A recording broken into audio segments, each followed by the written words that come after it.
চলো তোমাদের দেখাই তাকদাতে পৌঁছে আমরা কোন হোমস্টেতে ছিলাম। হোমস্টেটা ছিল দারুণ সুন্দর, বিশেষ করে ছিল ওদের ব্যবহার অসাধারণ। এত ভালো ব্যবহার আমি ঘুরতে গিয়ে সাধারণত কোনোদিনই পাইনি।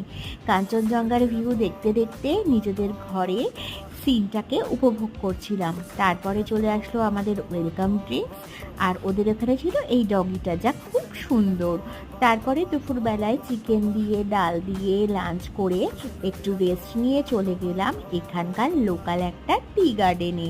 টি গার্ডেনটা ঘুরে দেখতে বেশ ভালোই লাগছিল। তারপরে সন্ধ্যাবেলায় বসে গেলাম আড্ডা মারতে। সাথে ছিল দার্জিলিং বিখ্যাত চা, ওদের ওখানের বিখ্যাত ওদের হাতের বানানো মোমো, চিকেন পাকোড়া, আরও অনেক কিছু।